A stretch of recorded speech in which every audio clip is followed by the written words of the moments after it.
we have a serious critical thinking issue in our racial cohort as Black people, and that is going to be the theme of today's videos, the lack of critical thinking skills. So some broad came to my page on the video that I made about the spineless and self-loathing woman who was staying with the man that was cheating on her. And she said, well, she's getting half her bills paid. People pick their poison.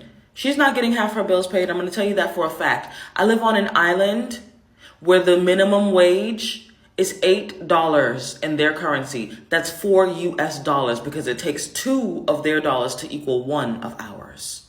We 2 to 1. 1 of our dollars equals 2 of theirs. Okay. So to be well paid is about $10, $11. So people are told, you know what I mean? That's a pretty decent wage given the fact that their minimum wage, I think, is like $6. So $3 an hour. Okay. This man doesn't make any money. This man is broke. This man is accustomed to women taking care of him. So she's not getting half of anything paid. And I want to challenge the Black woman, because this poverty pussy mentality that too many of us have, where we only fucking if we getting half the bills paid and stupidness like that. Can you imagine engaging with your pussy for the sake of pleasure and not the sake of survival? Can you imagine having sex because you desire it and only because you desire it? And not, baby, got a light bill due and I got a gas bill too. Can you imagine? The way you would love yourself, the respect you would have for yourself, the esteem with which you would hold yourself in if you stopped the poverty pussy mentality antics. And you dealt with a man because you desire him, not because you require him. People think that it's having a standard to say a man got to pay half my bills if he's having sex with me.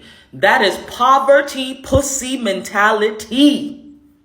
And we need to wake up from it.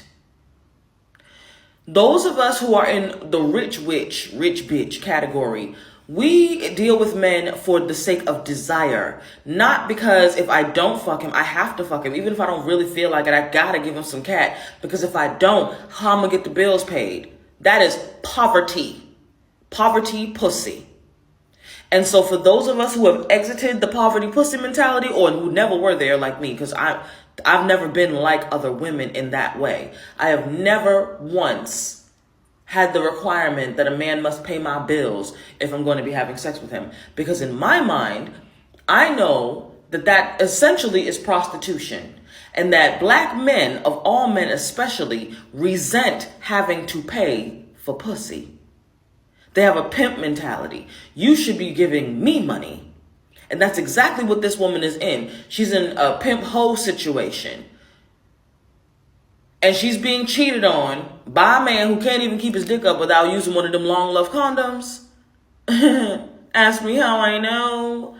And he ain't paying no damn bills, right? So, you know, I saw Shira 7 say something, and she said, it's better to be single than to be trapped in a relationship with a fool and a loser.